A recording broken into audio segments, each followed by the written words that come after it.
7h40. Saviez-vous que les popotes roulantes à travers le Québec, c'est autour de 2 millions de repas préparés et livrés chaque année par plus de 10 000 bénévoles? Eh bien oui, depuis 14 ans maintenant, donc le regroupement des popotes roulantes organise la semaine québécoise des popotes roulantes au mois de mars. Cette semaine permet donc à chaque popote roulante, c'est le fun à dire, popote roulante.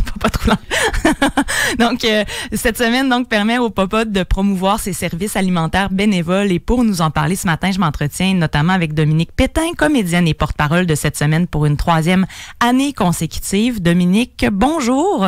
Bonjour, ça va bien? Ben oui, ça va bien. Je suis aussi accompagnée de Patricia Casey, directrice générale par intérim de Service Entraide Basseville. Le service d'entraide Basseville livre à domicile 14 133 repas par année et ce depuis 47 nombre d'années. Donc, Patricia, salut. Bonjour. Dominique, qu'est-ce qui vous motive à reprendre le flambeau donc cette année? Parce que c'est la 3e année que vous êtes porte-parole. Oui, en fait, moi, je leur ai dit que je serais porte-parole tant et aussi longtemps qu'ils voudraient de moi, tant c'est une cause qui m'est chère et que je trouve importante et nécessaire de promouvoir parce que les personnes âgées ou les personnes en perte d'autonomie sont un peu les oubliés de notre société et les popotes roulantes, entre autres, font un travail de surveillance, de vigie auprès d'eux et c'est vraiment, s'il y avait une cause sur mesure pour moi, ben, c'est celle des popotes. Donc, voilà. C'est pour ça que je réitère encore cette année. Peut-être que vous pourrez nous répondre et Patricia pourra se joindre à nous. Donc, qu'est-ce qui rentre dans la définition de popote roulante? Écoutez, c'est un service de livraison de repas en personnes en perte d'autonomie ou pour des personnes âgées, à court, moyen ou long terme.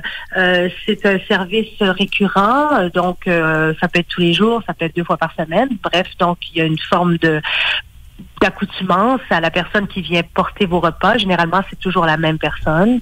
Ce sont des bénévoles qui font aussi la livraison de repas et c'est à prix modique, donc entre 5 et 8 $, ce qui est vraiment pas cher.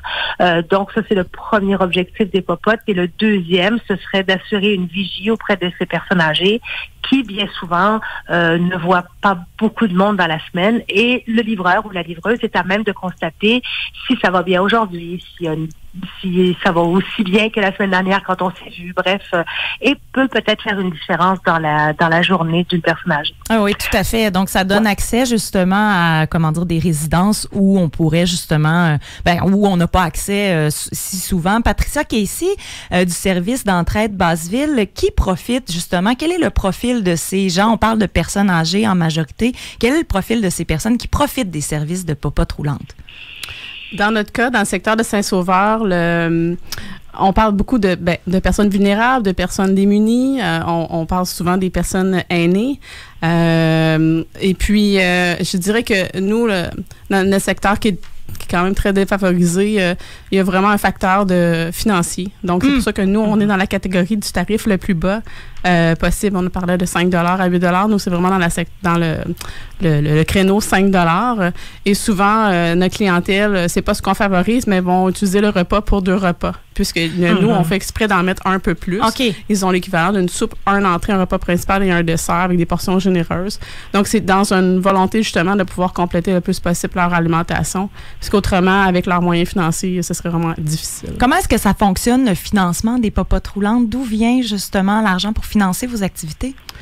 Je vais y aller de mon côté avec ce que je sais, c'est qu'il y a différentes sortes de popotes. Il y a des popotes qui sont autosuffisantes, donc qui n'ont pas de financement récurrent, qui font ça old school. Je vais aller voir mon député, je vais aller voir la caisse pop, je vais aller voir mon CLSC, puis peut-être gratter des fonds de tiroir.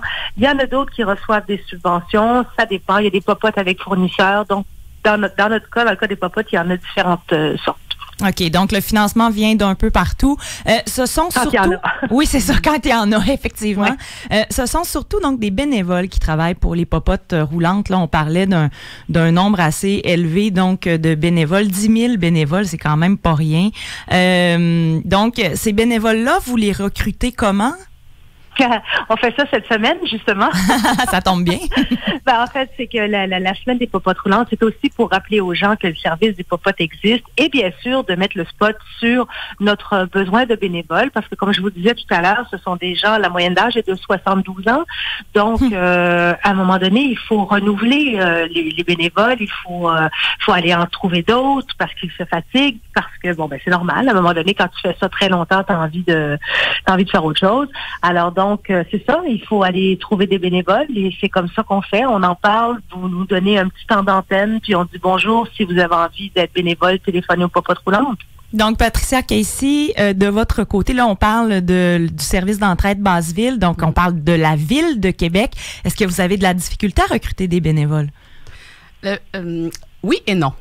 Je dirais que le secteur de Saint-Sauveur est un secteur qui favorise l'entraide.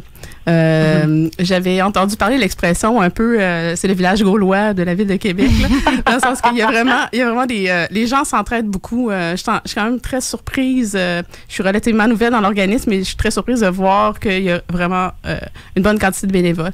La problématique avec les popotes roulantes en général, c'est ce concept-là qu'il faut être présent de façon quotidienne à chaque semaine, chaque jour.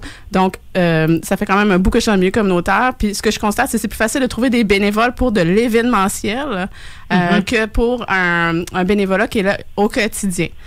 Ceci dit, comme disait Mme Pétain, la beauté de ce type de bénévolat, c'est vraiment l'aspect humain de ce type de bénévolat.